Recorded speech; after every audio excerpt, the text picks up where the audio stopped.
मैं दीपक मिश्रा अपने PV education channel पर आप सभी लोगों का स्वागत करता हूं और मैं अपने कुल 11 स्टूडेंट जो अभी तक बिहार पुलिस में सेलेक्ट हुए हैं रिटन एग्ज़ाम में, मैं सभी को बधाई देता हूं और कॉन्ग्रेचुलेशन करता हूं कि वे आगे के फिजिकल के तैयारी के लिए लग जाएं, अभी से लग जाएं और मैं सभी को सक्सेसफुल होने के लिए शुभकामनाएं देता हूं। आज हम अपने वीडियो में स्टार्ट करने जा रहे हैं ज्योग्राफी से रिलेटेड टॉपिक। ज्योग्राफी से रिलेटेड टॉपिक को शुरू करने से पहले सबसे पहले हम थोड़ा सा उन सभी स्टूडेंट को बोलना चाहते हैं जो अभी तक सब्सक्राइब नहीं किए हैं, वो सभी प्लीज़ सब्सक्राइब कर दें जिससे कि आप लोग को आगे का वीडियो मिलता रहे। तब हम स्टार्ट करते हैं अपने YouTube चैनल पे ब्रह्मांड चैप्टर। ब्रह्मांड स्टार्ट करने से पहले सबसे पहले हम आप लोगों को जानकारी दे दें कि ज्योग्राफी होता क्या है, भूगोल होता क्या है, इसके जनक कौन थे, ये सारे चीज़ों के बारे में हम लोग जानकारी लेंगे। ज्योग्राफी होता क्या है, अगर हम इसका इंग्लिश पढ़ें तो ये होता है जियोग्राफी। जियोग्राफी यूं तो इसके पिता हिकेटियस को माना जाता है, हिकेटियस को माना जाता है और ये भी यूनान के थे, ये यूनान के थे।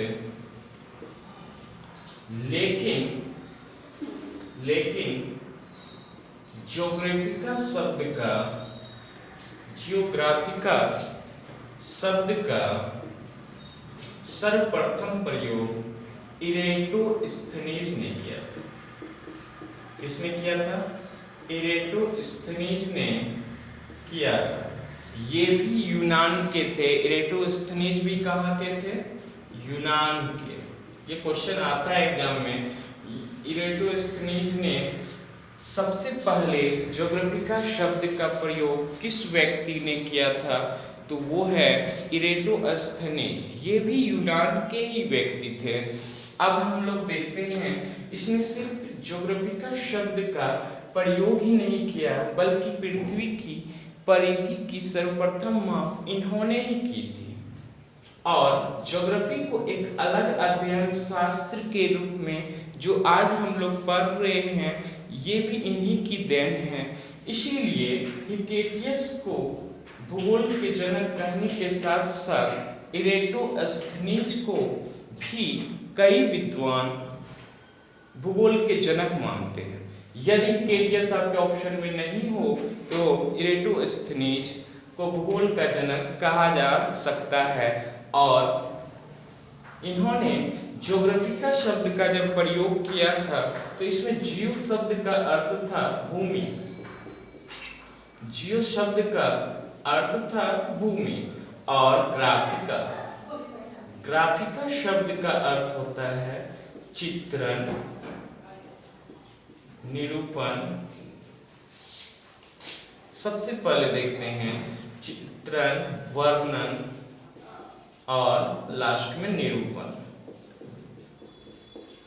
तो इस आधार पे अगर हम ज्योग्राफी का परिभाषा को अगर देखना चाहें तो ज्योग्राफी का परिभाषा हो जाएगा भूगोल एक वैसा अध्ययन शास्त्र है जिसके अंतर्गत हम पृथ्वी के धरातल के बारे में अध्ययन करते हैं। इनके शाब्दिक अर्थ के अनुसार ज्योग्राफी का परिभाषा हो जाएगा ये वाला जो अभी हम लोग पढ़े। अब देखते हैं नेक्स्ट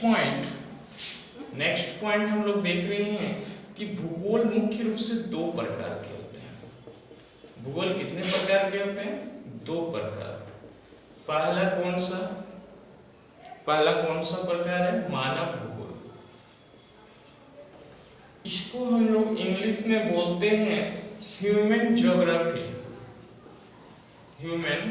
ज्योग्राफी और सेकेंड वाले को हम लोग बोलते हैं फिजिकल ज्योग्राफी।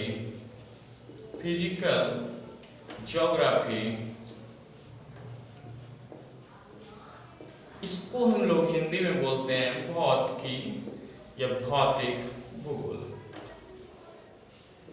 सिंपल है, ये दोनों को परिभाषा देने के लिए कोई अलग से जोड़ नहीं लगाना पड़ेगा, बहुत सिंपल परिभाषा इन दोनों का है।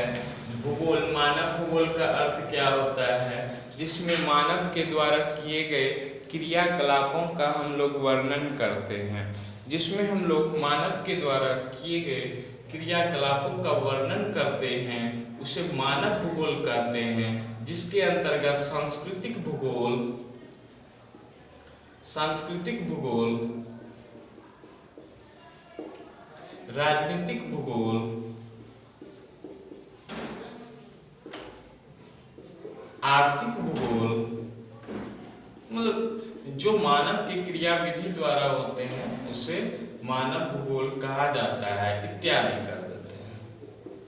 जबकि फिजिकल भूगोल वह होता है जो प्राकृतिक वातावरण के कारण उत्पन्न होते हैं। प्राकृतिक वातावरण, प्रकृति के द्वारा जो उत्पन्न किया गया भूगोल है, वो है जिसका अध्ययन करते हैं उसे कहते हैं भौतिक भूगोल। जैसे इसमें जलमंडल, स्थलमंडल, जलमंडल, स्थलमंडल, जैवमंडल, वायुमंडल इत्यादि चीजों का हम लोग वर्णन करते हैं, उसको हम लोग बोलते हैं प्राकृतिक भूगोल। अब हम लोग देखते हैं जलमंडल, वायुमंडल, स्थलमंडल, जैवमंडल, ये सभी में सभी जो प्राकृतिक चीजें होती हैं सभी इसके अंतर्गत आ जाते हैं। जैसे चट्टान, झील, झरना, तालाब, ये सारा जो है जैव प्रकृति, वनस्पति जो भी है वो प्राकृतिक भूगोल के अंतर्गत आ जाते हैं, जिसे भौतिक भूगोल भी कहा जाता है। अब नेक्स्ट जो हम लोग पढ़ेंगे, इससे आगे जो पढ़ेंगे वो होगा किसका, वो होगा एनर्जीमेंडल। एनर्जीमेंडल, एनर्जीमेंडल भी यूनान के थे। ये बार बार क्वेश्चन उठता है एग्जाम में, ये बहुत सारे एग्जाम में ये क्वेश्चन उठ चुका है। ये जो एनर्जीमेंडल थे, इन्होंने ही विश्व का मानचित्र अपने मैप पर बनाया था। ये प्रथम व्यक्ति हैं जिन्होंने विश्व का मानचित्र अपने मैप पर बनाया था। मानचित्र अपने मैप पर बनाया था। ये पहले व्यक्ति होंगे जिन्होंने विश्व का मानचित्र अपने मैप पर बनाया था। अब आगे आते हैं, ये रहा कि क्वेश्चन इंट्रोडक्शन ऑफ ज्योग्राफी। इस कारण से हम लोग ध्यान देते हैं। अब इसका एक टॉपिक है इसमें से ब्रह्मांड। अब चलते हैं ब्रह्मांड की ओर।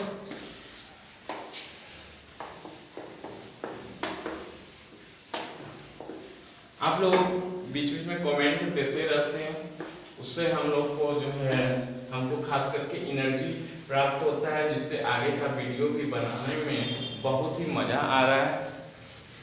यूं ही आप लोग प्रोत्साहित करते रहिए, जिससे आगे का जो है वीडियो बनाने में मुझे बहुत अच्छा लगे, और बहुत अच्छा ही लगेगा क्योंकि आप लोग जब कमेंट करते हैं तो हमको खास करके पर्सनली बहुत अच्छा फीलिंग आ रहा है। बहुत अच्छा कमेंट आप लोग कर रहे हैं, और जो डाउट भी हो उस पर भी कमेंट मारिए।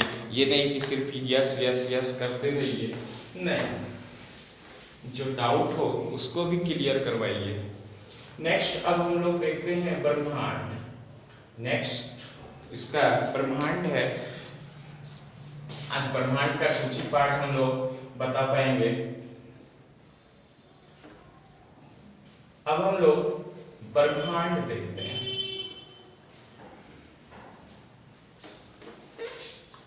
इसको हम लोग इंग्लिश में क्या बोलते हैं, कॉस्मोस। इसको इंग्लिश में हम लोग बोलते हैं कॉस्मोस। कॉस्मोस,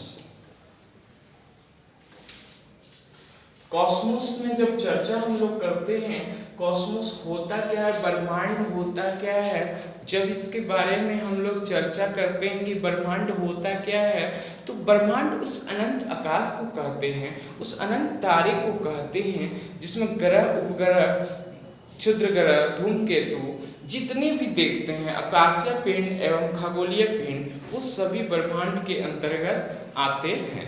ये क्लियर है? ब्रह्मांड उस अनंत आकाश को कहते हैं जिसमें ग्रह, नक्षत्र, तारे, उपग्रह, क्षुद्र ग्रह, धूमकेतु सभी आते हैं इत्यादि। जैसे बोला जा सकता है आकाशीय पिंड और खगोलीय पिंड दोनों ही आते हैं इसके अंतर्गत। मतलब कहने का मतलब व्यवहारिक अगर हम लोग समझें तो व्यवहारिक वो होता है कि आंख खुलते ही संसार में जितनी भी वस्तुएं हैं वे सभी ब्रह्मांड के अंतर्गत आते हैं। क्लियर? अब हम लोग देखते हैं ब्रह्मांड को आधुनिक विचारधारा के अनुसार ब्रह्मांड को दो भाग में बांटा गया है सुविधा के अनुसार। अब हम लोग देखते हैं पहला भाग इसका कौन सा है, वायुमंडल, एटमॉस्फेयर। इसको इंग्लिश में हम लोग बोलते हैं एटमॉस्फेयर, वायुमंडल, एटमॉस्फेयर। एटमॉस्फेयर पहला भाग पार्ट और दूसरा पार्ट इसका हो जाएगा अंतरिक्ष। अब देखते हैं ध्यान से हम लोग, दूसरा पार्ट क्या हो जाएगा, अंतरिक्ष। इसको हम लोग बोलते हैं स्पेस। अब देखते हैं वायुमंडल, दोनों का ब्रह्मांड के अंतर्गत जो है इसको दो भाग में जब बांटा गया था, वायुमंडल और अंतरिक्ष। तो हम लोग देखते हैं वायुमंडल जनरली इसका कोई ऊपरी सीमा नहीं होता है, ऊपरी सीमा इसका नहीं होता है, फिर भी एक अंदाज से, एक अनुमान से खगोल शास्त्री ने इसका 1000 किलोमीटर लिमिट किया है। मतलब 1000 किलोमीटर से नीचे वाले वायुमंडल के अंतर्गत आएंगे और एवं 1000 किलोमीटर किस कहाँ जाएंगे, अंतरिक्ष के अंतर्गत। 1000 किलोमीटर से ऊपर अंतरिक्ष के कहलाएंगे। अंतरिक्ष 1000 किलोमीटर से ऊपर आपके अंतरिक्ष हो जाएंगे। तो ये क्लियर है कि आप लोग ध्यान से देखिए, कोई बड़ा चीज नहीं है। वायुमंडल 1000 किलोमीटर से नीचे और अंतरिक्ष उससे ऊपर। अब देखते हैं नेक्स्ट पॉइंट, ब्रह्मांड की उत्पत्ति कैसे हुआ था।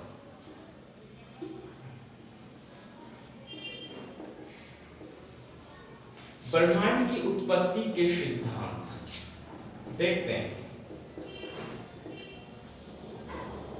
उत्पत्ति के सिद्धांत, तो ब्रह्मांड की उत्पत्ति के सिद्धांत अगर हम लोग ध्यान से देखें तो ब्रह्मांड की उत्पत्ति के 3 सिद्धांत हैं जो आप लोग को जनरली बहुत सारे बुक्स में नहीं दिए होंगे। ब्रह्मांड के 3 उत्पत्ति के सिद्धांत, जनरली उस पर चर्चा भी नहीं होता है। जनरली एक ही सिद्धांत पे, उसका उत्पत्ति का सिद्धांत के बारे में चर्चा होता है, जिसको हम लोग बोलते हैं बिग बैंग थ्योरी, या फिर हिंदी में बोलते हैं महाविस्फोटक सिद्धांत। लेकिन हम लोग देख लेते हैं, नाम तो देखने में कोई बुराई नहीं है, देख लेते हैं। अब है बिग बैंग थ्योरी। बहुत बार एग्जाम में ये क्वेश्चन पूछा जाता है, यही एक क्वेश्चन पूछा जाता है। ऐसे तो 3 इसके सिद्धांत हैं, यही एक क्वेश्चन एग्जाम में आता है, महाविस्फोटक सिद्धांत। महाविस्फोटक सिद्धांत, इसी को हम लोग बोलते हैं हिंदी में, ये इंग्लिश वर्ड हुआ big bang theory. Big bang theory ये इंग्लिश वर्ड है। और दूसरा है साम्यावस्था सिद्धांत। ये बहुत कम लोगों को ये जानकारी होगा, साम्यावस्था सिद्धांत। इसको इंग्लिश में क्या कहते हैं, इसको बोलते हैं steady state theory. Steady state theory.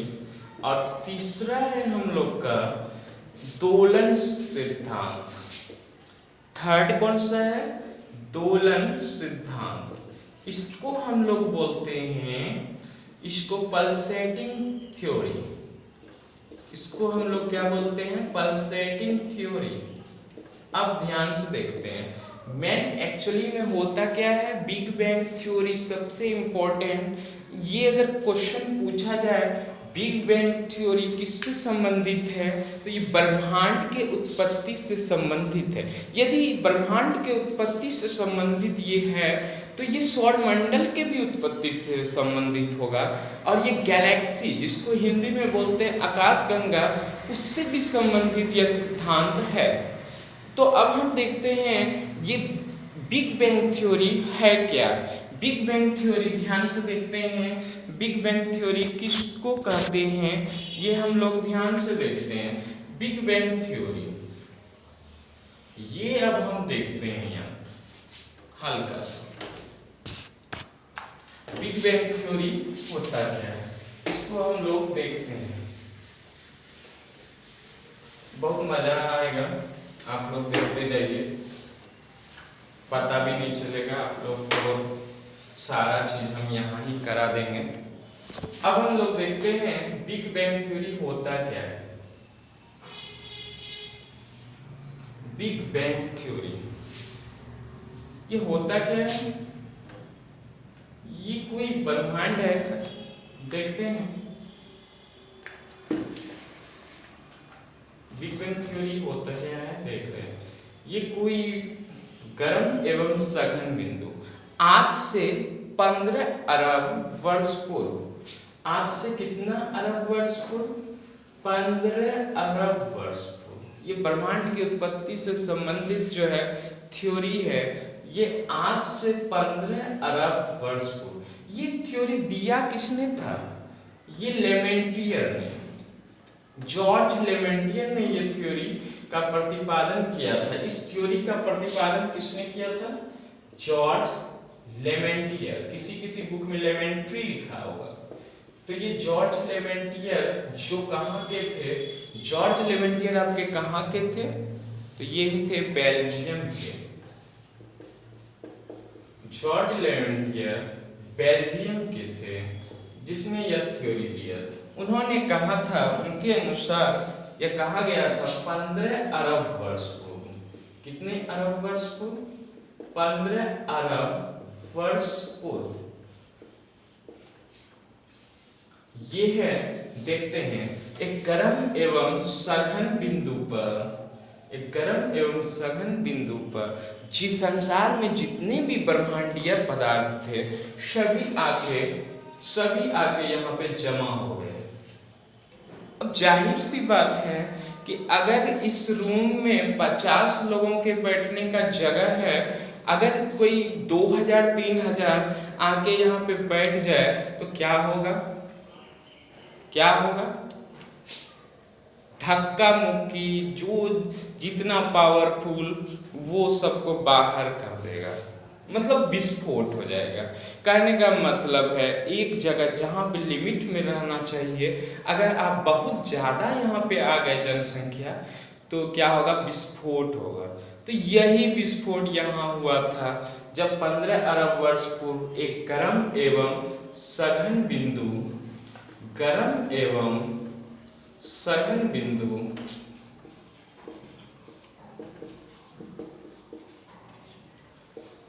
जमा हो गए थे, तो अचानक उसमें विस्फोट हो गया और सभी जो है दूर दूर दूर चले गए, सभी दूर हो गए, बहुत सारे ब्रह्मांडीय पदार्थ दूर हो गए।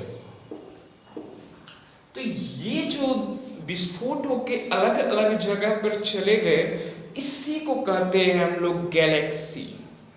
इसी को हम लोग कहते हैं गैलेक्सी।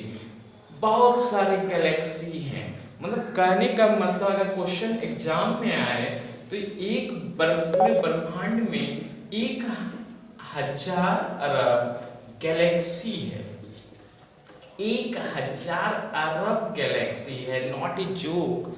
ये 1000 अरब गैलेक्सी होंगे और एक गैलेक्सी जहाँ पर हमारा सौरमंडल उपस्थित है, जिसको हम लोग मिल्की वे भी बोलते हैं, जहाँ पे हमारा सौरमंडल और हम लोग हैं उसको हम लोग बोलते हैं मिल्की वे, या इसको बोलते हैं मंदाकिनी, इसी को बोलते हैं मंदाकिनी।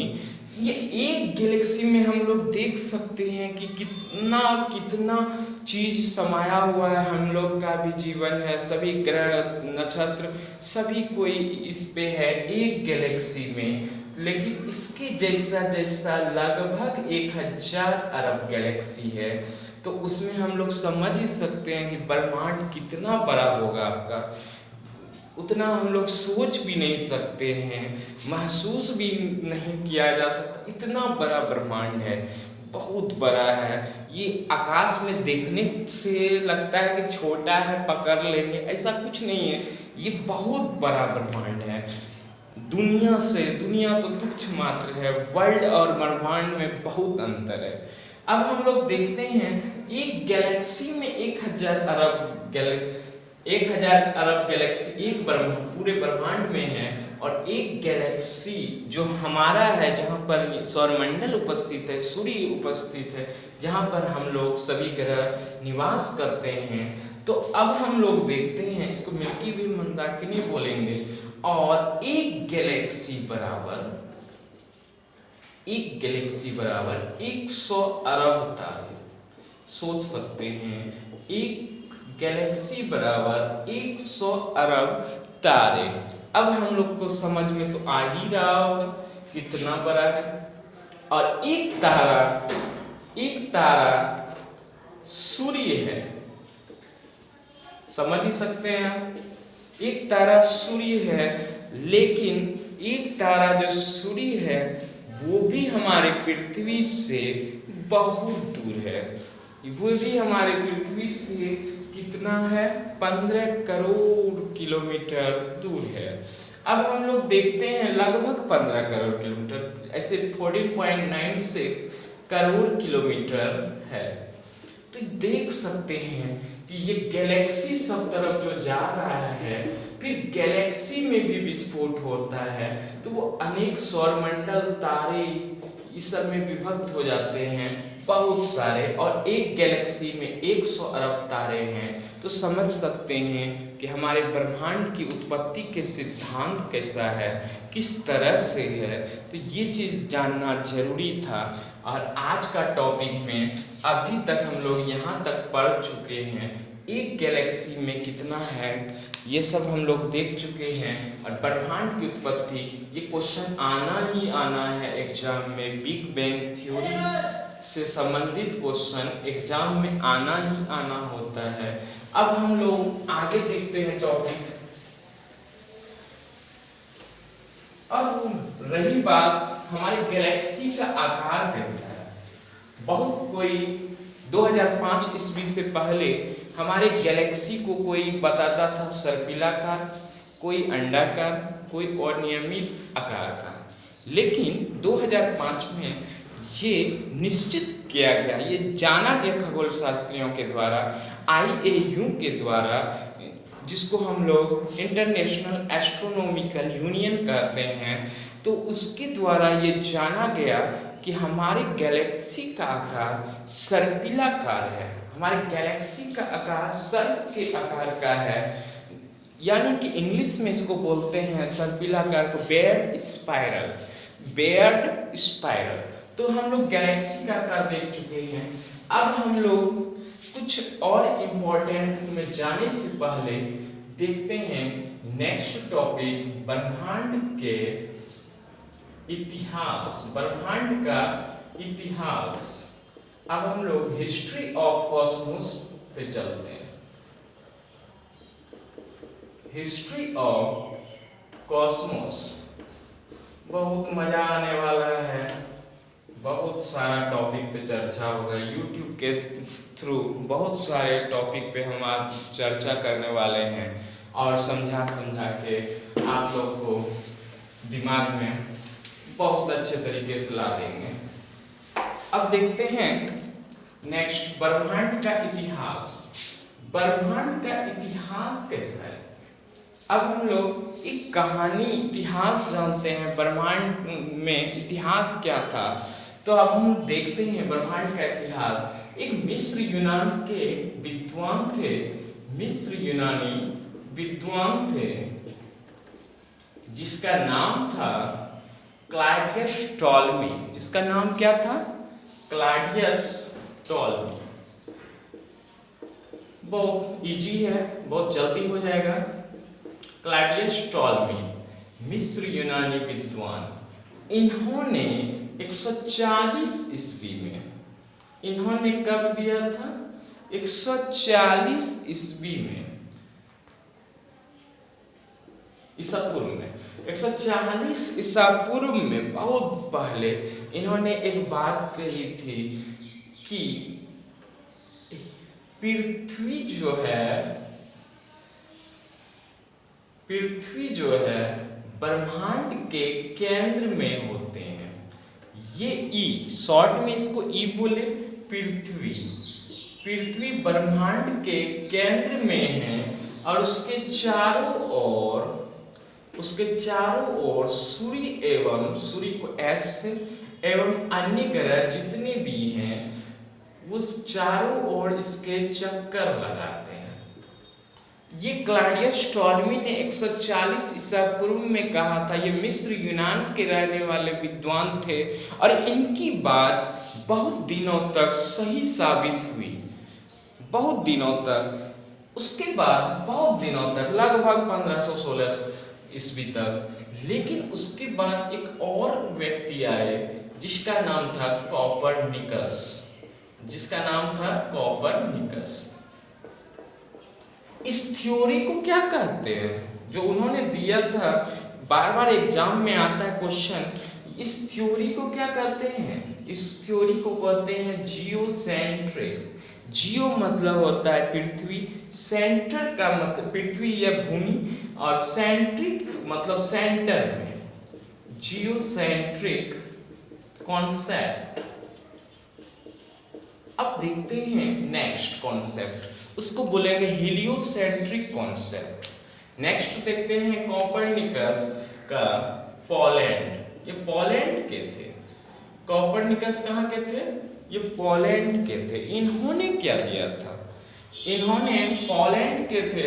इन्होंने 1543 ईस्वी में एक अलग ही थ्योरी दिया जिसको हम लोग अपने पुस्तक लिटिल कमेंट्री, पुस्तक का नाम था इनका लिटिल कमेंट्री। इस पुस्तक में इन्होंने एक अलग कॉन्सेप्ट दिया जो बार बार एग्जाम में केबीसी के भी क्वेश्चन में पूछा गया था, हीलियोसेंट्रिक कॉन्सेप्ट। Heliocentric concept. इसमें इन्होंने क्या कहा? इसमें इन्होंने पृथ्वी को केंद्र में बोला कि ये गलत है, पृथ्वी केंद्र में नहीं है जबकि सूर्य केंद्र में है। इसका यहाँ पे थ्योरी अलग था। सूर्य केंद्र में है और इसके चारों ओर पृथ्वी एवं अन्य ग्रह, जो अन्य ग्रह हैं पृथ्वी के अलावा जो 7 ग्रह हैं, टोटल 8 ग्रह हैं अभी वर्तमान में, वो नेक्स्ट क्लास में हम लोग पढ़ेंगे। उससे रिलेटेड, सौरमंडल से रिलेटेड चर्चा हम लोग नेक्स्ट क्लास में करेंगे। तो उससे इसमें इन्होंने अलग ही थ्योरी दिया। इसमें बोला कि नहीं, ये जो आज तक आप लोग पढ़ते आए हैं कि पृथ्वी केंद्र में है, ये उन्होंने गलत ठहराया। बोला कि पृथ्वी केंद्र में नहीं, सूर्य केंद्र में है। और इनका यह थ्योरी अभी भी कोई काट नहीं पाया है, यानी कि इसका अभी भी थ्योरी बहुत ही अच्छा है, मतलब क्लियर है, प्रूफ है, सिद्ध किया हुआ है। तो अब देखते हैं इसके चारों अर्थ एवं अन्य ग्रह चक्कर लगाते रहते हैं, ये इन्होंने थ्योरी दिया कोपरनिकस ने। अब देखते हैं इसी से रिलेटेड कुछ पॉइंट को, इसको कोई काट नहीं पाया, आज तक इसको गलत नहीं कर पाया, लेकिन इसी में कुछ एडजस्ट हुआ, कुछ आगे थ्योरी इतिहास बढ़ते गया। अब हम लोग देखते हैं कि ब्रह्मांड के केंद्र में सूर्य है, उसके चारों ओर पृथ्वी एवं अन्य ग्रह चक्कर लगाते हैं। तो अब देखते हैं नेक्स्ट पॉइंट। अब हम लोग देखते हैं, सूर्य चक्कर लगाते हैं इन्होंने कहा था कोपरनिकस ने। इसी कारण से कोपरनिकस को इम्पोर्टेंट क्वेश्चन, सौरमंडल का जन्मदाता कोपरनिकस को कहा जाता है। अब देखते हैं हम लोग नेक्स्ट पॉइंट। 1805 ईस्वी में एक और वैज्ञानिक आएंगे, ब्रिटेन के ब्रिटिश वैज्ञानिक विलियम हर्शेल। वैज्ञानिक का नाम था विलियम हर्शेल। इनका एक कदम इनसे आगे बढ़ते हुए इन्होंने यह चीज बोला कि आप जो बोले हैं सूर्य केंद्र में ये गलत नहीं है, लेकिन हम इसमें एक और चीज जोड़ रहे हैं। इन्होंने कहा सौरमंडल जो है, सौरमंडल जिसमें सूर्य एवं अन्य ग्रह वगैरह जितना भी है, सूर्य तो तारा है, इसके अलावा अन्य ग्रह जितने भी हैं उसके बारे में जो हम पढ़ेंगे। तो इन्होंने बोला सौरमंडल जो है गैलेक्सी का एक छोटा टुकड़ा है। वो तो हम पहले भी देख चुके हैं उत्पत्ति के सिद्धांत में। गैलेक्सी का एक अंश मात्र है, यानी एक छोटा सा टुकड़ा। ऐसा सौरमंडल बहुत सारा गैलेक्सी के अंदर हो सकता है, अंश मात्र है। उन्होंने कहा था, किन्होंने? विलियम हर्शेल ने 1805 ईस्वी में। इसी के बात को आगे बढ़ाते हुए 1925 ईस्वी में एक और वैज्ञानिक आएंगे, वो अमेरिकन वैज्ञानिक थे। 1925 ईस्वी में एक और अमेरिकन वैज्ञानिक आएंगे जिसका नाम था एडविन पी हब्बल,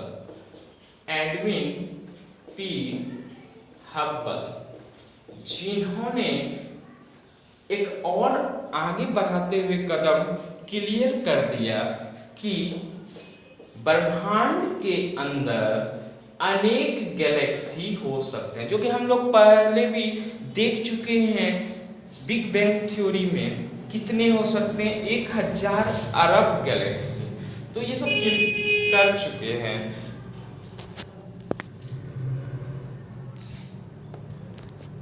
ये सब हम लोग पहले ही क्लियर कर चुके हैं, 1000 अरब गैलेक्सी। हेलो, आप लोग को कैसा वीडियो लगा प्लीज़ ज़रूर कमेंट करिएगा, लिंक को सब्सक्राइब करिएगा और सभी को नेक्स्ट वीडियो आप लोगों को लेकर मैं फिर से उपस्थित होऊंगा। तब तक के लिए धन्यवाद।